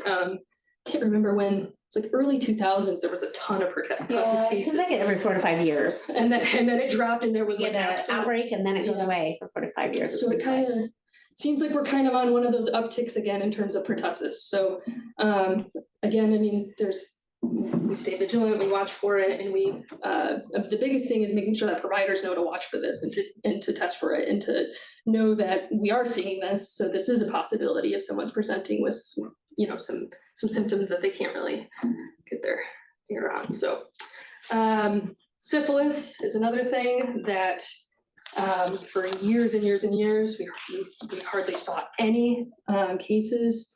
And that trend has gone up significantly over the past few years. This is not just a Lewis and Clark County issue, so I just want to highlight that. The kind of explosion of syphilis is a statewide issue. We're seeing this across all counties in Montana. Some counties are getting hit harder than others. So again, it's not to cause panic, it's just to know, like, hey, we are seeing a lot more of this, so we need to educate providers, let them know we're seeing more cases. Make sure you're educating your clients, make sure you're educating your patients, check for it, test for it. It's really just an outreach tool to hopefully, not let this get any worse than it is. We want to try to keep that trend down or tampered as much as possible. So hopefully it stays that way. You can see over the past, couple of years, it has dipped down a little bit. We like to see that, and we hope that continues and not go into the opposite direction. But it is something we're keeping an eye on. The other thing that was bizarre to me, E. coli and Campylobacter, which I couldn't really tell you what Campylobacter is other than it's a bacteria that causes similar symptoms of E. coli, has similar sources, but can be found in other places. Laurel, can you speak to the difference between E. coli and Campy? Yeah, they're different bacteria. But I mean, to the layperson, right? Of course. Sorry, I couldn't help myself. Campylobacter is a bacteria that grows, you find it causing disease in baby animals. In the state of Montana, where we have a ranch culture, we have baby animals that are showing up in the spring. We have a huge uptick in Campylobacter every spring and summer. Because it's in the animals, it can get into the water. And so there's some times where there are surface water implications. People are swimming in the lake. It's hot summer, the water is down, bacteria levels grow. So those kinds of things do happen. It can also be found in chicken. And so when people are eating undercooked chicken, they can get either Salmonella or Campylobacter. Take a choice. Campylobacter is easier on you than Salmonella, just to say. If you get to choose between the two. If you get to choose. So. Okay, thank you, Laurel. It's in raw milk. And I'm just looking at the trend, since COVID, there's a lot more raw milk drinkers. Yeah. So I would say that's probably related.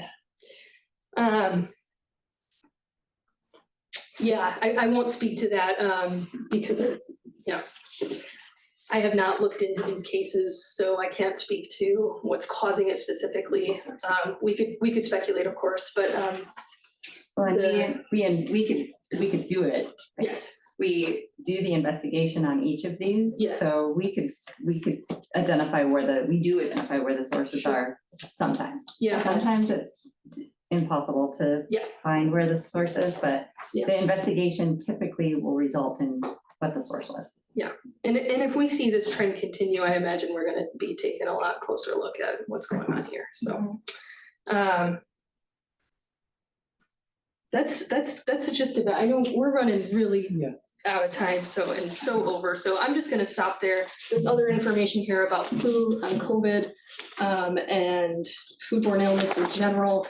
We also have a complete table of all of the communicable disease case counts annually. So please take a look at that. If you have any questions, email me, call me, happy to answer. And I would just add from a clinical perspective, like the numbers are way low. For every case of pertussis, obviously we're treating contacts, but we're not testing every person that we see clinically. So whether it's flu or COVID, so those numbers are a lot higher clinically in my estimation. Yeah, I agree. So you're saying what shows up on the charts doesn't reflect what you actually see? Yeah, those are, so for example, people come in and you think they have flu, they get a flu swab. These guys find out about that. I'm not necessarily testing their partner because I know they have flu. I see.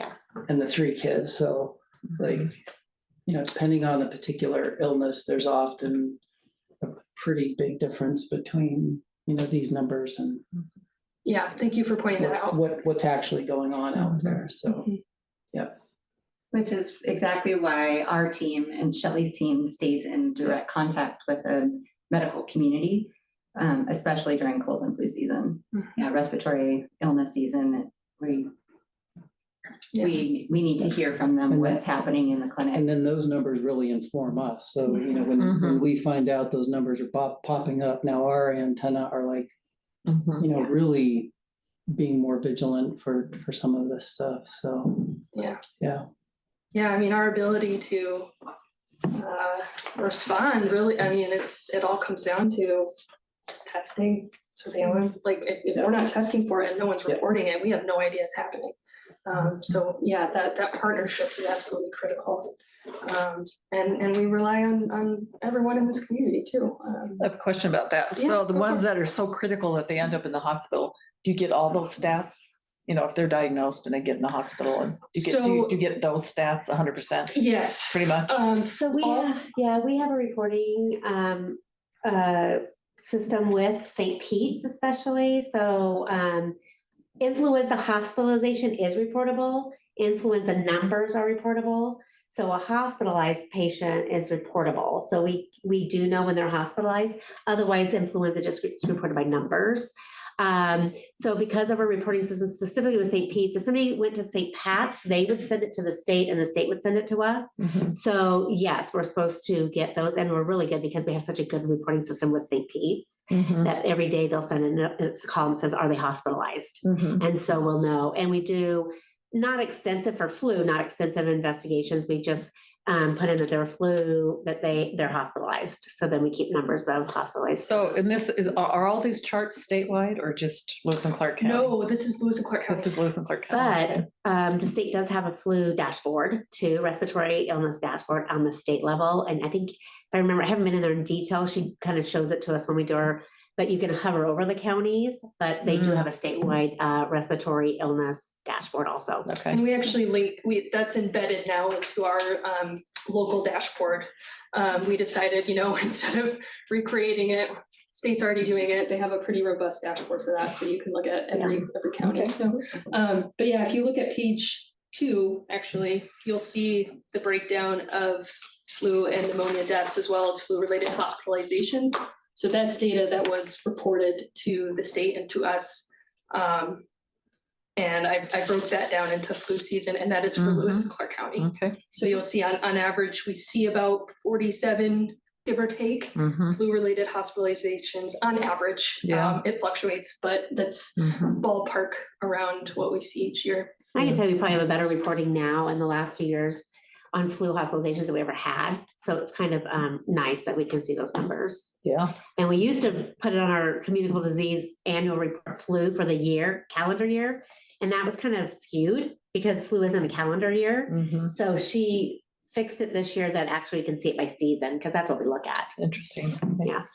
And Sherry, on our website, we do have if you go to our data and publications, the health dashboard, that's what Valerie was talking about. You can get to lots of information, our information, as well as the state's information here on the respiratory illness dashboard.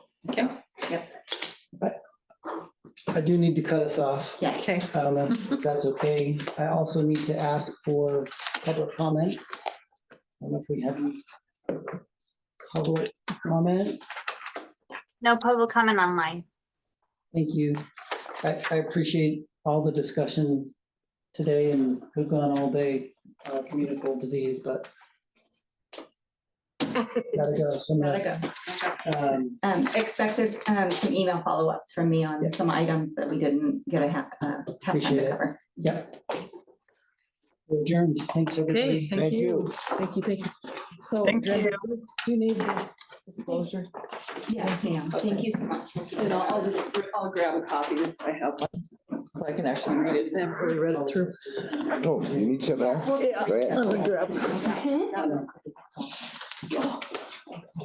Yeah, it's hard to anticipate what to. I know. I knew it was gonna be robust. I have 10 people in the room. It's gonna be robust.